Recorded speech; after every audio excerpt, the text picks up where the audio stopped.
Hi అండి, welcome back to my channel Eesha Abhinayam. మీకు కూడా నా అలాగే స్పైసెస్ అంటే ఇష్టమా? అయితే ఈ వీడియో మీకోసమే, ఖచ్చితంగా చూడండి. సో ఈరోజు అయితే చాలా సింపుల్గా అండ్ సూపర్ యూస్ఫుల్గా ఉండే రెసిపీ అయితే చేయబోతున్నాను. ఏంటంటే onion powder, garlic powder, coriander and curry leaves powder చేయబోతున్నాను. ఇవన్నీ మార్కెట్లో దొరికే వాటికంటే చాలా ఫ్రెష్గా చేసుకోవచ్చు, చాలా హెల్దీ కూడా ఇవన్నీ. షాప్స్లో కొనే వాటిల్లో ఏంటంటే ప్రిజర్వేటివ్స్ అని యూజ్ చేస్తారు, ఎక్కువ షెల్ఫ్ లైఫ్ ఉండడం కోసమని. మనం అలాంటివి ఏమి యూజ్ చేయకుండా చేసుకోవచ్చు. అలాగే ఇవి 3 to 4 months దాకా షెల్ఫ్ లైఫ్ ఉంటుందన్నమాట. సో ఈ పౌడర్స్ అన్నీ నేను ఎయిర్ ఫ్రైయర్లో చేస్తున్నాను. ఒకవేళ మీ దగ్గర కనుక ఎయిర్ ఫ్రైయర్ లేకపోతే ఎండలో అయినా ఎండబెట్టేసుకోవచ్చు. విలేజ్లో అయితే ఎండ ఉంటుంది, కానీ సిటీలో ఎండ ఉండడం చాలా కష్టము.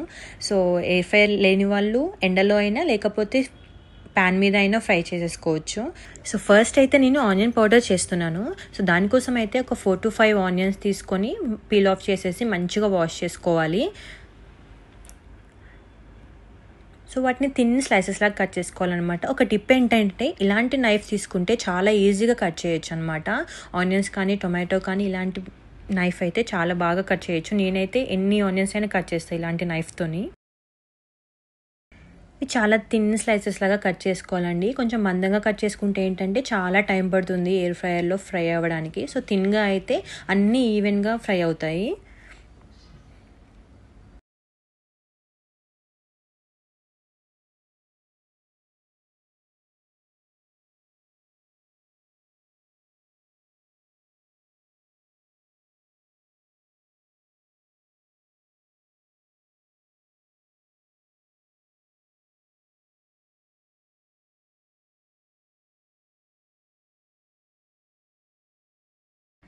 సో ఇలా థిన్ స్లైసెస్ లాగా కట్ చేసుకున్న తర్వాత ఎయిర్ ఫ్రైయర్లోకి ట్రాన్స్ఫర్ చేసేసుకోవాలి. మొత్తం ఒకటేసారి వేసేసుకోవచ్చు, లేకపోతే 2-3 బ్యాచెస్ లాగా కూడా వేసుకోవచ్చు. నేనైతే 2 బ్యాచెస్ లాగా ఫ్రై చేసుకుంటున్నాను. సో ఇవన్నీ ఇలా ఈవెన్గా స్ప్రెడ్ చేసుకోవాలన్నమాట ఎయిర్ ఫ్రైయర్లో. సో అలా కింద నుంచి పైన వరకు మంచిగా ఫ్రై అవుతాయి. సో ఎయిర్ ఫ్రైయర్లో ఏంటంటే ఈ ఆనియన్ పెట్టినప్పుడు 70 to 80 degreesలో ఒక 25 to 30 minutes పెట్టుకోవాలన్నమాట. సో ఎక్కువ పెట్టుకుంటే ఏంటంటే మాడిపోతాయి, లోపల మెత్తగానే ఉంటాయి అన్నమాట. సో తక్కువ డిగ్రీస్లో పెట్టుకొని ఎక్కువ టైం పెట్టుకుంటే మంచిగా ఫ్రై అవుతాయి, చాలా క్రిస్పీగా అవుతాయి, పౌడర్ మంచిగా ఉంటుంది. సో మధ్యలో ఒక 4 to 5 minutes తర్వాత ఒకసారి తీసుకొని షేక్ చేసుకోవాలి, ఎందుకంటే కింద ఉన్నవి ఎక్కువ ఫ్రై అవ్వవు. సో పైనవి కిందికి పైకి వస్తే కొంచెం మంచిగా ఫ్రై అవుతాయి. అలా ఒక 3 to 4 times అనేది మధ్యలో తీసి షేక్ చేస్తూ ఉండాలి. చూసారా, ఫ్రై అవ్వడం స్టార్ట్ అయింది. సో ఇంకొక 10 minutes అయితే ఇవి ఫ్రై అయిపోతాయి. చూడండి, కొంచెం క్రిస్పీగా అయిపోయాయి, కానీ ఇంకా క్రిస్పీగా అవ్వాలి. ఇలా ఉంటే, మెత్తగా ఉంటే ఏంటంటే పొడి చేసినా కూడా పొడి అవ్వదన్నమాట, మెత్తగా పేస్ట్ లాగా అవుతాయి.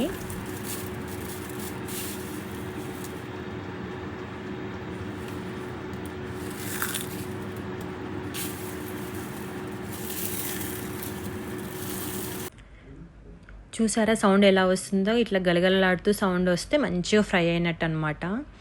సో ఇప్పుడైతే అవి మిక్సీ జార్లోకి ట్రాన్స్ఫర్ చేసేసుకుందాము. చేసే ముందు మిక్సీ జార్ అస్సలు తడిగా ఉండొద్దు అనమాట, ఎందుకంటే అది మాయిశ్చర్ ఉండడం వల్ల తొందరగా ఖరాబ్ అయిపోతుంది. సో అలా ట్రాన్స్ఫర్ చేసేసుకున్న తర్వాత ఫైన్ పౌడర్ లాగా చేసేసుకోవాలి. ఆనియన్ తినని వాళ్ళకైతే ఈ పౌడర్ చాలా హెల్ప్ అవుతుందండి, ఎందుకంటే ఆనియన్లో యాంటీ ఆక్సిడెంట్స్, విటమిన్ సి చాలా ఎక్కువగా ఉంటాయి. అలాగే ఇమ్యూనిటీ పెంచడానికి కూడా చాలా హెల్ప్ఫుల్ అవుతుంది. అలాగే ఈ ఆనియన్ పౌడర్ అనేది కర్రీస్లో కానీ, గ్రేవీస్లో కానీ, మ్యారినేట్స్లో కానీ వేసుకోవచ్చు. ఇంకా స్నాక్స్లో కూడా ఇట్లా స్ప్రింకిల్ చేసుకుంటే చాలా టేస్టీ అండ్ స్మెల్ ఎక్కువ ఉంటుంది. ఇలా ఫైన్ పౌడర్ అయిన తర్వాత ఎయిర్ టైట్ కంటైనర్లోకి ట్రాన్స్ఫర్ చేసుకొని పెట్టుకుంటే 3 to 4 months ఈజీగా షెల్ఫ్ లైఫ్ ఉంటుందండి. ఫ్రిడ్జ్లో కూడా పెట్టుకోవాల్సిన అవసరం లేదు. చూసారా, 1 bottle అయింది. నేను ఒక 4 ఆనియన్ యూజ్ చేశాను. సో ఈ బాటిల్ నిండా అయిందనమాట, చాలా డేస్ కూడా వస్తుంది ఇది. సేమ్ అదే ప్రాసెస్లో గార్లిక్ పౌడర్ కూడా తయారు చేస్తున్నాను. ముందుగా గార్లిక్ తీసుకొని అవన్నీ పీల్ చేసేసుకోవాలి. మీరు గార్లిక్ మీద పొట్టు ఇష్టమైతే ఉంచుకోవచ్చు, నాకైతే నేను తీసేసాను. అది ఒకవేళ ఎయిర్ ఫ్రైయర్లోకి ట్రాన్స్ఫర్ చేసిన తర్వాత కూడా పొట్టు అది ఊడిపోతుందన్నమాట. కర్రీస్లో వేసేస్తే గార్లిక్ అనేది మనం ఏరి పడేస్తాం కదా, కానీ గార్లిక్ వల్ల చాలా యూజెస్ ఉన్నాయండి. డైజెషన్కి కానీ, కొలెస్ట్రాల్ తగ్గించడంలో కానీ, ఇమ్యూనిటీ బూస్ట్ చేయడంలో కానీ చాలా ఎఫెక్టివ్గా ఉంటుంది. ఇది సూప్లో కానీ, కర్రీస్లో కానీ, స్నాక్స్లో కానీ యూజ్ చేస్తే చాలా స్మెల్ ఉంటుంది, అలాగే టేస్ట్ కూడా చాలా ఉంటుంది, డబుల్ అవుతుంది టేస్ట్. ఒక్కసారి ట్రై చేసి చూడండి. నేనైతే ఒక 4 to 5 గార్లిక్ తీసుకున్నానండి. అలా పీల్ ఆఫ్ చేసుకొని ఎయిర్ ఫ్రైయర్లోకి ట్రాన్స్ఫర్ చేసుకుంటున్నాను. సో ఇది కూడా 70 to 80 డిగ్రీస్లో పెట్టుకొని 25 to 30 మినిట్స్ లాగా పెట్టుకోవాలి. మధ్య మధ్యలో తీసి షేక్ చేసుకోవాలి.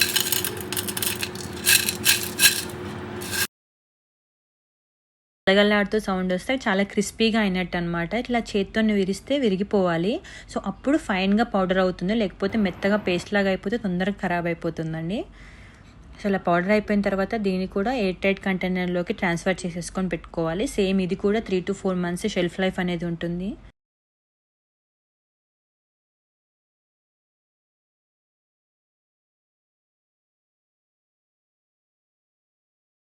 సో నెక్స్ట్ అయితే కర్రీ లీవ్స్ పౌడర్ చేసుకుందాము. సో దీనికోసం అయితే ఫ్రెష్ కర్రీ లీవ్స్ తీసుకొని మంచిగా వాష్ చేసుకోవాలండి. డ్రై టవల్తో డ్రై చేసుకుంటే తొందరగా ఫ్రై అవుతాయి. సో ఎయిర్ ఫ్రైయర్లోకి ట్రాన్స్ఫర్ చేసేసుకొని 80 to 90 డిగ్రీస్ టెంపరేచర్లో 8 to 10 మినిట్స్ వరకు పెట్టుకోవాలండి.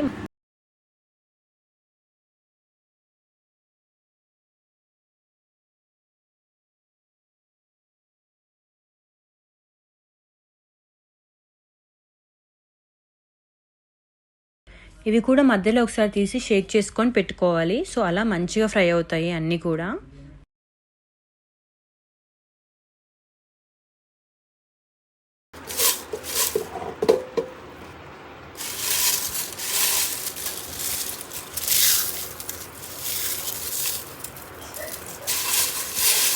సో వీటిని గ్రైండ్ చేసుకోవాల్సిన అవసరం అయితే లేదండి. ఇలా చేతితో నలిపితే కూడా మెత్తగా పౌడర్ లాగా అయిపోతుంది. సో నేనైతే మిక్సీ జార్లో ఏం వేసుకోలేదు, చేతులతో నలిపేసేసుకున్నాను. మంచిగా అయిపోయింది పౌడర్.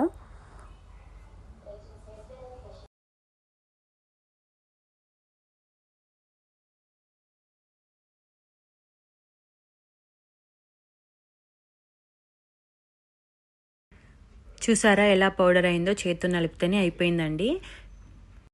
కర్రీ లీవ్స్ అనేది హెయిర్ గ్రోత్కి చాలా హెల్ప్ అవుతుందండి. అలాగే డైజెషన్ కూడా ఇంప్రూవ్ అవుతుంది. సో ఇలా స్టోర్ చేసి పెట్టుకుంటే చాలా రోజులు వాడుకోవచ్చు. అప్పుడప్పుడు మనకు కర్రీ లీవ్స్ ఫ్రెష్ దొరకవు కదా, ఇలా అయితే స్మెల్ కూడా అలాగే ఉంటుందండి, ఏం చేంజ్ ఉండదు. ఈ పౌడర్ని అయితే రైస్లో కానీ, చట్నీస్లో కానీ, పప్పులో కానీ వేసుకుంటే చాలా టేస్టీగా ఉంటుంది.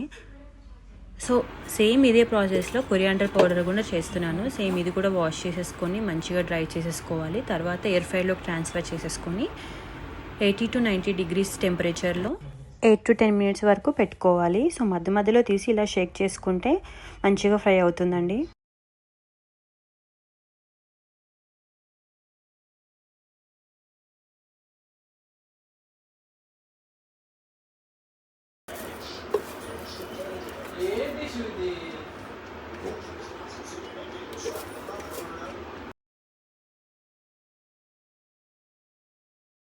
కూడా మంచిగా ఫ్రై అయిన తర్వాత ఎయిర్ టైట్ కంటైనర్లోకి ట్రాన్స్ఫర్ చేసేసుకోవాలండి. సో ఈ మసాలా పౌడర్స్ అన్నీ పూర్తిగా కూల్ అయ్యాక మాత్రమే కంటైనర్లోకి ట్రాన్స్ఫర్ చేసుకోవాలండి. అలా చేస్తే 3 to 6 months వరకు ఫ్రెష్గా ఉంటాయి.